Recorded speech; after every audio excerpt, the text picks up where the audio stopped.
ስቃይ እንግዲህ እንደቀጠለ ይገኛል ማለት ነው። አደይም ዝምታዋን ቀጥላለች፣ ግን አንድ ቀን ማፈንደቷ አይቀርም። እንግዲህ እህቷ ባለፈ ወደ ሀገሯ እንድትሄድ በአስተራ ሸኝታት ብትመጣም እሷ ግን ከጀርባዋ ተመልሳ መጣ። እንግዲህ ፍቅርን ለመበቀል ሀሳብ ነበራት። ፍቅርን እንግዲህ የተኛችበት ለመውጋት ሲጫጫሁ አደይ ደረሰች። አደይ ምንድነው ብላ እቺን በሽተኛ እህትሽን ይዘሽልኝ ውጪ ከዚህ ቤት፣ እቺ ደሃ የደሃ ልጅ ምናምን ስትል አደይ በጥፊ ሙልት ታደረገችባት ማለት ነው። ፍቅር ላይ እንግዲህ ፍቅር ይገባታል። ዛሬ ዳይመንድም ጥፊ ያልሷታል። በነገራችን ላይ በቀጣይ ቪዲዮ ትታገታለች እሷ እቺ ፍቅር ማለት ነው። እሰራላታለሁ ብሏል። እንደዚች አደይን እንዳሰቃየች አለቅም ብሏል። እንደገና ደግሞ ደሃ ብላ ሰደበችው ማለት ነው። ወደዛ እንዳንተ አይነት ሰው እኔን እንዲነካኝ አይችልም። ምን ይመስላል ወደዛ ደሃ አለችው እንጂ በጥፊ ላስ አደረጋትና አው ደሃ ነኝ ምን ይፈጠር ታዲያ ምን ይጠበሳለ። ያ ደግሞ ያ እንትና ንጉስ ደግሞ ለምን እንደዚህ በአንድ ጥፊ ብቻ ሸኛሃት? እኔ ነገላታለሁ ፍቅርን እያለ እንግዲህ እሷ ነች ሁሉ ውስጥ የከተተችኝ እያለ ፍቅር ንጉስ በጣም ተናዷል። ዛሬ አምልጣዋለች፣ ለቀጣይ ግን ትገኛለች ማለት ነው። በሌላ ደግሞ ሄላ የድሮ ፍቅረኛው በቀደም አደይ ጃኬት የሰጠቻት ልጅ የድሮ ፍቅረኛው ናት። ያን ጃኬት እንግዲህ አደይ ማናት ለምለም ልሽጠው እያለች እያለ ምክንያቱም ከምትሰራበት ቤት ተባራ ስለነበር እዛው ጎዳና ላይ ነው እያደረ ያለችው ማለት ነው። አደቺ ለምለም አደይን አንቺ ከፈጣሪ ነው የተላክሽልኝ እያለች አደይን እያመሰገነች ቁጭ ብላ ይሄን ጃኬት ልሽጠው ወይ አሁን እኮ ገንዘብ የለኝም ምን ማድረግ አለብኝ እያለች እየተጨናነቀች እያለ ጃኬት ውስጥ እጇን ሰደድ ስታደርገው የሀብል አገኘች ማለት ነው። ሀብሉ ስታየው የሄላ ነው። ሄላ ጋር ደግሞ ያው ፍቅረኛ ነበሩ ማለት ነው። ወደ ኋላዋ መለስ ብላ የድሮ ትውስታዋን አስታወሰች። ከዛ አደይ አንቺን ያመጣልኝ ፈጣሪ ነው፣ አሁንም ባንቺ በኩል ነው ኤላን የማገኘው፣ እርግጠኛ ነኝ አደይ የምትሰራው ኤላ ቤት ነው እያለች እንግዲህ ብዙ ነገር ጥያቄ ይፈጥሮባት ነበረ። መንገዱን አደይ የት ነው የማገኘሽ፣ አደይ የት ነው የምትሰሪው እያለች እየሄደች ምግብም አልበላችም መሰለኝ መንገድ ላይ ወድቃ እንግዲህ ኤላ በመጨረሻም አገኛት ፍቅረኛውን ማለት ነው። አሰላሙ አለይኩም ወራህመቱላሂ ወበረካቱ። እና የተከበራችሁ ቻናሌ ቤተሰቦች እንዴት ናችሁ? እኔ ያለው አልሐምዱሊላህ። እንግዲህ አደይ ድራማ ዛሬ ተለቋል ማለት ነው። አደይዬ ዛሬ አኩርታኛለች የእውነት። ዴቭ ደግሞ በቃ አንዳንድ ጊዜ ፍቅር ሲበዛ ጅል ያደርጋል በእውነት። በቃ እንዴ አልፈልግም። አሁን ላይ ልጅ ስታስበው እንደዚህ ሆና የምታፈቅርህ ይመስልሃል እንዴ? ምን ማለት ነው? እሷንም ተረዳት እንጂ ምንም ፍቅር ቢያሸንፍህም ግን እሷንም ልትረዳት ይገባል። እንደዚህ እየተሰቃየች እንዴት ነው ለፍቅር እሷ ልቧም ክፍት ሊሆንልን የሚችለው እንዴ? የራሱ ስሜት ብቻ ነው የሚያዳምጠው። በነገራችን ላይ ዴቭ ማለት ነው። እሷ እየተሰቃየች እንደዚህ ውሃ ላዋ ላይ እየደፋችባት አሁን እንግዲህ እንደምንም ብላ በሷ ቤት አደይ ምንም አታውቅም። ዳይመንድ ግን ሀብሉ ለፍቅር እንደመለሰላት ነግሯታል።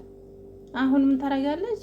አንቺ ባለፈ ዳይመንድ እዚህ ቤት መጥቶ ነበረ፣ ሀብሉ ሰጥቶሽ እንደገና መልሰሽ ሰጠሽዋል። አምጪ ሀብሉን። እኔ ስለ ሀብልም ምንም ማውቀው ጉዳይ የለም። ደግሞ ሀብሉን በእጅ ሰጥቶሻል ዳይመንድ። ለምንድን ነው ለባለቤቱ ያልመለስሽለት? ለምን? አሁን እንግዲህ ለሄላ እነግረውና አደይ ሌባ መሆኗን ዴቭ ሲያቅ ይተዋታል። የማይሆነውን ነገር እኮ ነው የምታወሳስበው። ሲቀጥል ደግሞ ዴቭ እንትና ባርኮቴ በጣም አሳዘነኝ በእውነት ምስኪን። አደይ ከዴቭ በላይ ነው የሚያፈቅራት። በነገራችን ላይ ባርኮቴም ያፈቅራታል፣ ግን ማታደል እኮ ነው በሶስት ወንድ ስትፈቀር ለአንዱም አለመሆኗ ግን ያሳዝናል። እና ባርኮቴ ሄላ ጋር ቁጭ ብሎ ባርኮቴ ድሮ እኮ ልጅ እያለን ብዙ እናወራ ነበረ፣ እኔም ግን አልተቀየርኩም። አሁንም አንተ ግን ጥሩ ላይ አይደለህም ሳይክ። ምን ሆነህ ነው? ፊትክ የሆነ የድካም የመበሳጨት ነገር ይታይባል። አረ ደህና ነኝ ግን ከዛ የድሮ ፍቅረኛውን ስም ስጠራበት አረ እሷ እኮ ገላኝ ነው የሄደችው፣ ተው እሷን ስሟ እንዳታነሳብኝ ሲለው እሺ አሁን ታዲያ ምን ላይ ነክ ምናምን ሲለው በጣም የምወዳት በጣም የማፈቅራት ልጅ አለች፣ ግን ደግሞ አልነገርኳትም። በቃ ሁሉ ነገሬን ሰርቀዋለች፣ ልቤንም ሀሳቤንም ሁሉ ነገሬን ሰርቀዋለች። አደይ ሲል አደይ ማለት አንተ ቤት ሰራተኛ ሲለው አዎ። በጭራሽ ይሄንን ላምነው አልችልም። ምን ነው ሲለው አደይ ላንተ አትሆንም፣ አደይ ሌባ ናት፣ አደይ አስመሳይ ናት፣ አደይ እንደውም ሳስበው የሆነ ተልእኮ አላት። በእሷ ነው ስልኬን እንትን የተበላሁት አብሬን የተበላሁት ማለት ነው። ባርኮቴ እንግዲህ አይኑን ፍጥጥ አድርጎ ነብር ሆነበት ማለት ነው።